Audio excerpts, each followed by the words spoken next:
right now? About 207, 208. What did you weigh when you played? About 205, 206. Have you ever even weighed 220? In college, I did.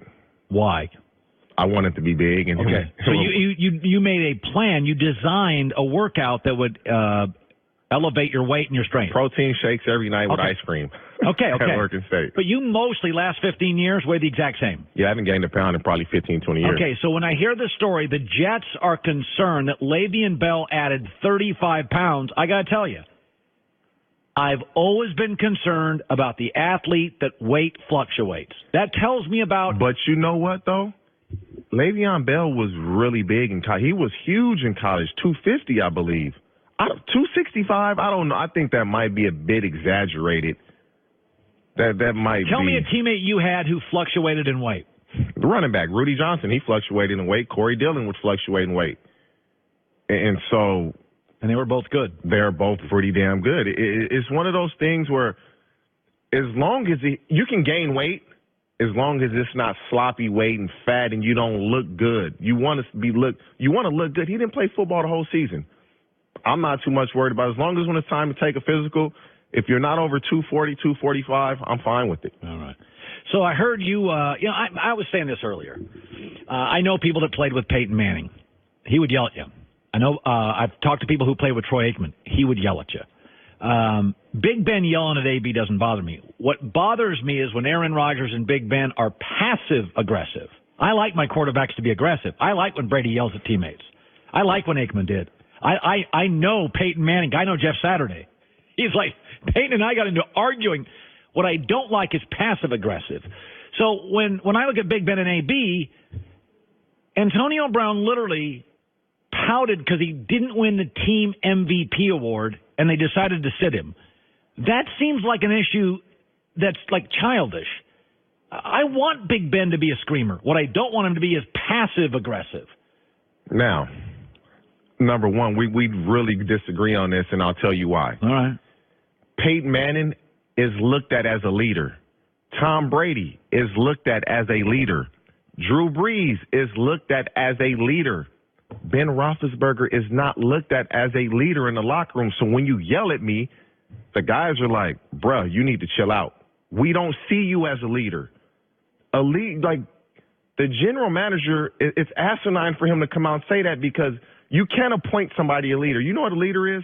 Somebody that others are willing to follow. You can't make somebody a leader. If the guys in that locker room don't see Ben Roethlisberger as a leader, which they do not, how do you know can't appoint him as a leader. You've been on the field with him. I don't. When you say Peyton Manning and Tom Brady yells at guys, it's in the heat of the moment. It's in battle. Ben Roethlisberger, he criticizes you after we've calmed down in a radio interview. He's not yelling at me over the course of a game, which I could take. I've been yelled at, and I've yelled at quarterbacks over the course of the back and forth. Once the game's over with, it's not a big deal because it's the emotion of the game. Don't do it in a radio interview when everything is calmed down and it's really no emotion tied to it. If you were a member of the Steelers receiving corps and you read what their GM said, Kevin Colbert, which is, he's got 52 kids under him, what was your... I would laugh. I'm not Roethlisberger's kid. I have kids of my own. Like, I know I'm not under you, Ben, because we don't see him that way. He's not, and I'm obviously it's speculation. I don't believe the Steelers locker room looks at Ben Roethlisberger as an unquestioned leader. Like, to me, why didn't he say Mike Tomlin? And they've been winning and having success despite all of this. They know 2009, 2010, we're not going to get into the transgressions that Roethlisberger's had with women. Yeah. When you have those people don't view you as a leader and because he's a quarterback, he's supposed to be the leader. It just can't be. And so I completely disagreed with that. And the guys in the locker room, they know. They don't see him that way. So Odell Beckham got really mad at our Doug Gottlieb because Doug Gottlieb, do we have the piece of tape of that? Doug Gottlieb went on First Things First this week. He's co-hosting because Nick and Chris Carter are out. And so Gottlieb was talking about Odell Beckham. It was a pretty heated exchange. And basically he said, he's not about winning. He's about Odell Beckham. And then Odell Beckham went to Twitter and was all worked up and he was furious about it. And here's where I defend Odell Beckham. The Giants in the last 2 years have lost more games than everybody not named the Cleveland Browns.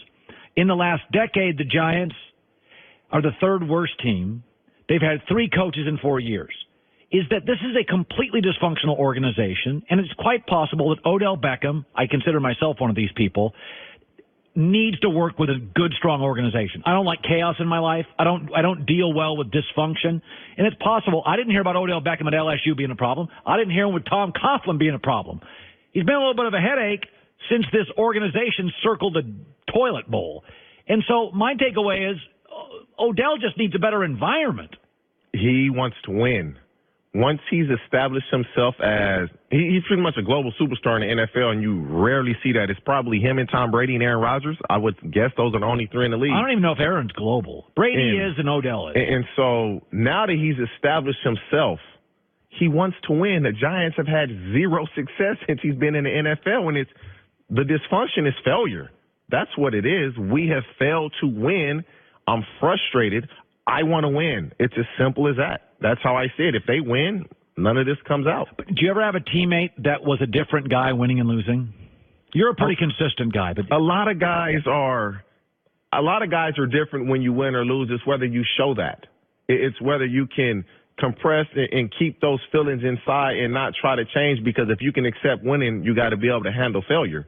And so there's guys that are like that. And he's in New York. You can't. I don't mind him going back at Doug because he's a human being. Like, dude, we got feelings. We're athletes, but we're humans as well. If you say something negative about me, I only can take so much. Yeah. By the way, when you were playing, you didn't have all these debate shows, not to the level you do now. Right. Did you ever get ripped on the air and it bother you? I remember one time, and I'll never forget, I didn't see it. We were on the plane. Trent Dilfer said something negative about me, and I did not see it. If somebody sent it to me, I didn't know Trent Dilfer. And I don't know if I sent him a text message, I got his number from somebody, or I called him. But we had a conversation about it. And I didn't see what was said. I just went off of what I was told. And it was something about me being a bad teammate. And I'm like, I've gone at coaches, but I've never had a problem with one teammate I've ever played with. And so, yeah, with Trent Dilfer years ago, he probably remembers it too. But you called him and got after him. I wouldn't. We had a conversation. I'm like, where'd this come from?